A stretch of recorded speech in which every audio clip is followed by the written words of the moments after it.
पीछे की कुर्सियां खाली हैं, आप सभी पीछे जाकर बैठ सकते हैं।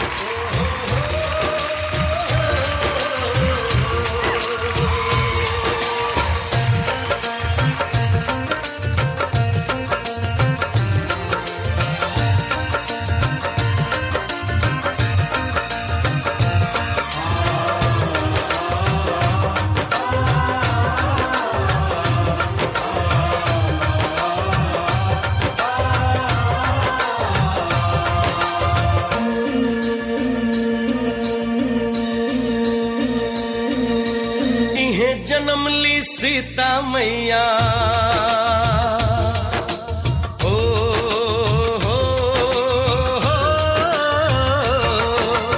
इहे जन्म ली सीता मैया वाल्मीकि जस वेद रचैया कर्ण महान एही धरती के जाने सब संसार ऐसन आपन हा बिहार ऐसन आपन हा बिहार ऐसन आपन हा बिहार ऐसन आपन हा बिहार।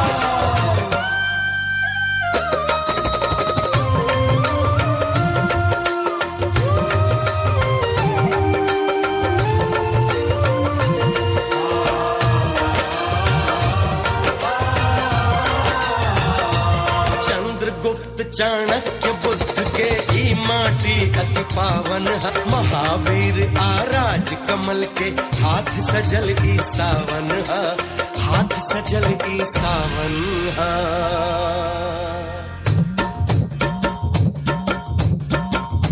कन्हवा पे हदवा लेके, कन्हवा पे हदवा लेके चल ले की सनवा, गेहूं के बलिया दे देख के, आगे हुआ के बलिया दे देख के नाच मोरा मानवा, गेहूं के बलिया दे देख के नाच मोरा मानवा, गेहूं के बलिया दे देख के।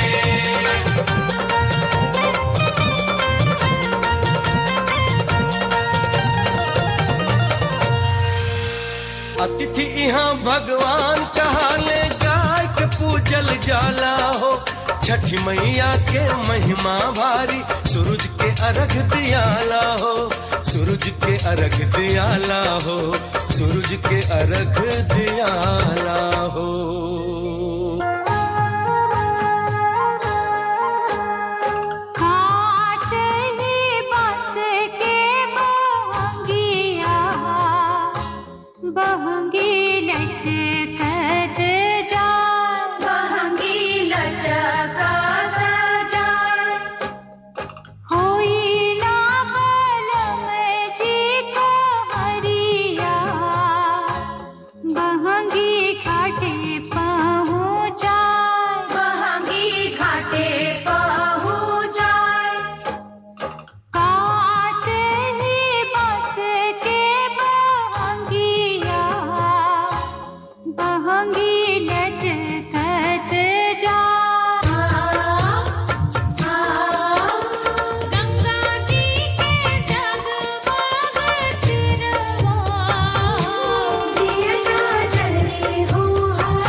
दिखे बड़कन छोटकन में हो, यहाँ दिखे बड़कन छोटकन में संस्कार और प्यार ऐसन आपन हा बिहार, ऐसन आपन हा बिहार, ऐसन आपन हा बिहार, ऐसन आपन हा बिहार, ऐसन आपन हा बिहार, ऐसन आपन हा बिहार, ऐसन आपन हा बिहार, ऐसन आपन हा बिहार।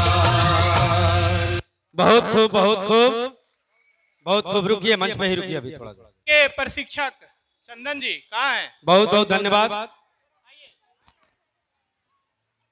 चंदन कुमार जी जो हमारे नृत्य शिक्षक हैं, इनको बहुत बहुत बधाई और आभार, धन्यवाद।